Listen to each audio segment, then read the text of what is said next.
Peace and joy, guys. Welcome back to another video, Drumheller Farms. And man, I'll tell you what, these cattle are looking magnificent. Look at that little heifer right there. Guts dragging on the ground, slicked right off. Just beautiful. Hardly any flies on her. It is fly season here. And man, I was just talking to Allison on the phone. She's getting dinner around. It's Father's Day. Happy Father's Day to all the fathers out there. And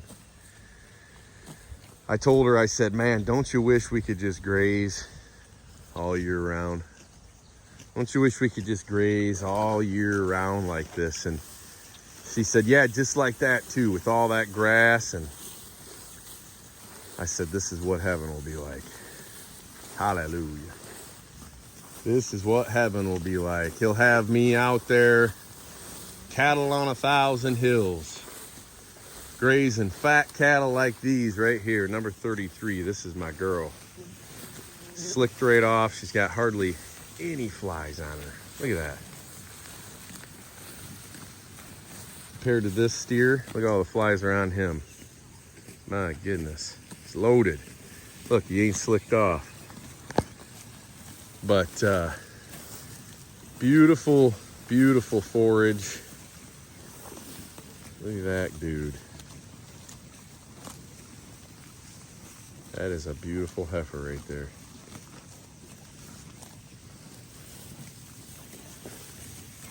Man, this is where it's at, guys. Don't get any better than this. Got a little guy down there hiding out. Did you lose your tag, bud? I think that's her baby. It's a steer, but look at her. Fat. Almost no flies on her either. Man, this is, I just want to take a minute, guys. I didn't plan on doing this. So I'm just kind of taking a stroll out here, looking at the forage.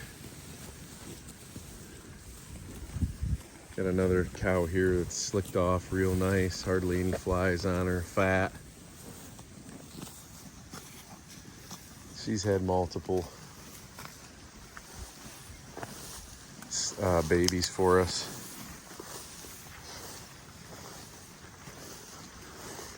Another one here. Something going on in this lower corner here that they love so much. I can tell you that because they're just hammering it over there. I'm going to show you what I did here. This is a real awkward little paddock. And 46, you are gorgeous. You're a gorgeous cow.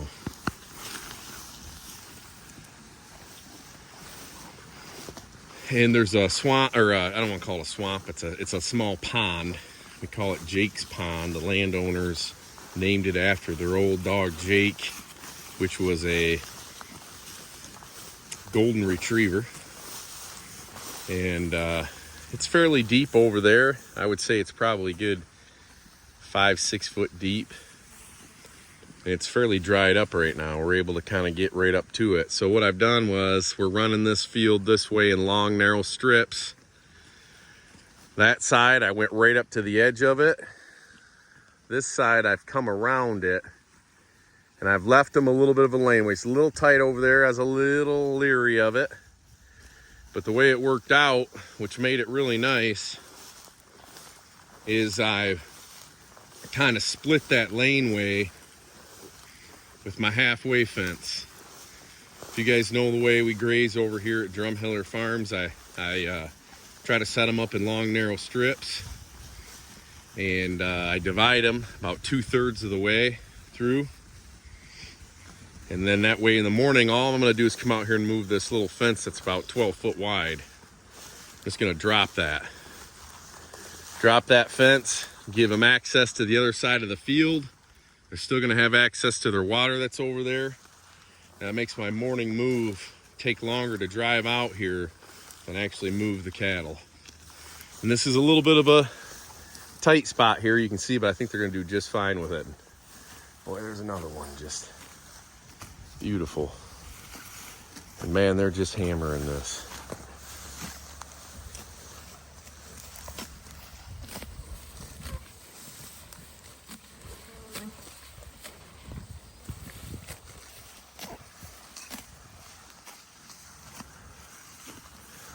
What a beautiful day, guys. Hallelujah.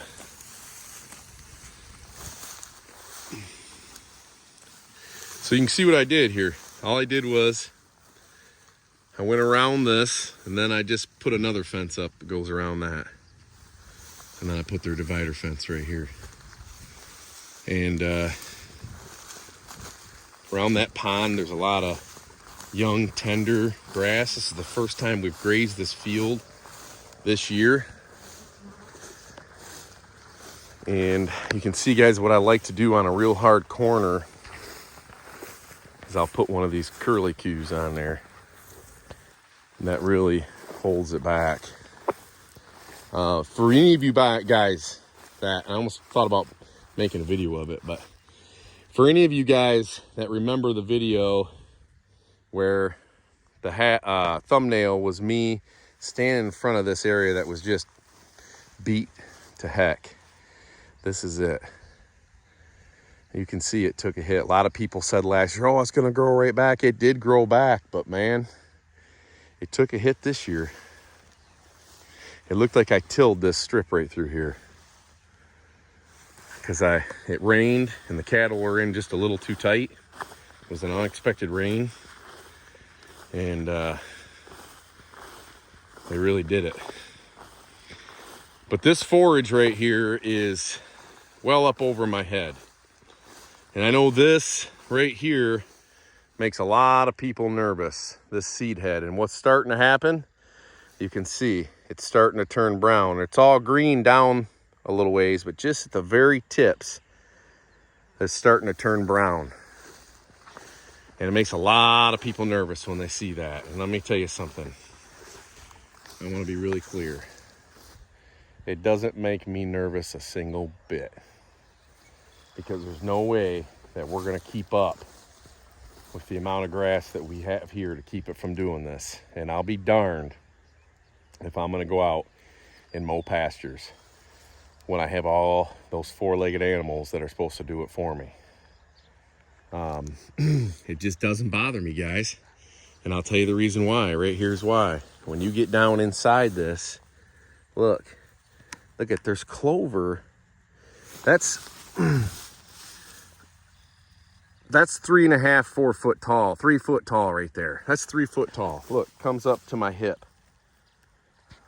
Clover. There's more of it in there. Look, when you peel this back, these animals are gonna get some really good forage. This grass, you can see, it's up clear to my chest. And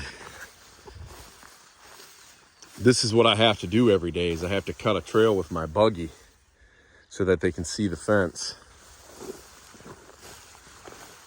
And I normally don't drive through the pastures, but you know, there's not much of a choice when you got forage this tall. You gotta cut some trails. And you know, there's some other grasses in tons. There's a lot of grasses in here. A lot of diversity's coming in here.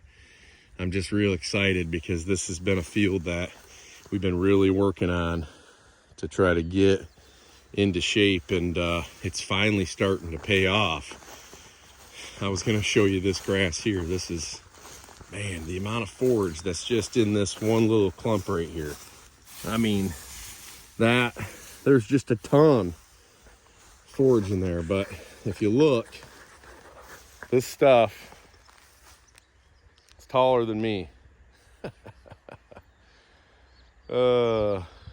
Look at it. That's what I call long grass grazing, guys. Cutting trails through long grass with the buggy to put up your fence. You can see it. It is something. Man, is it something. And is it a beautiful day out here. was supposed to be 80 today. I'll be honest with you, it doesn't feel like it. There's a slight little breeze. There's bluebirds flying everywhere. Man, look at them.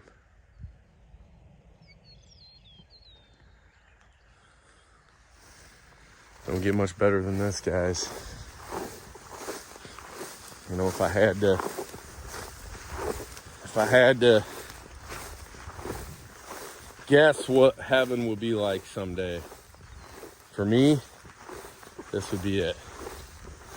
Walking a pasture full of thick grass, listening to cattle grazing, worshiping God in all of his glory. Hallelujah. This is it. Grass so tall you can't hardly see but nothing but the backs of your cattle.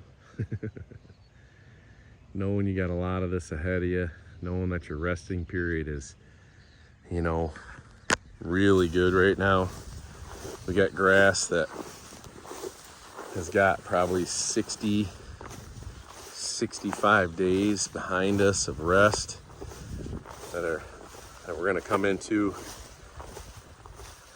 and doesn't get much better, guys.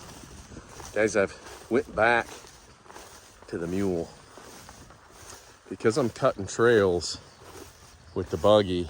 I'll cut trails and I can just reach right out the side and put the sticks in and come back another way and put the old poly wire on there. So gone back to the old mule buggy. Still using the gator for other chores because ride's a little nicer, a little more comforts.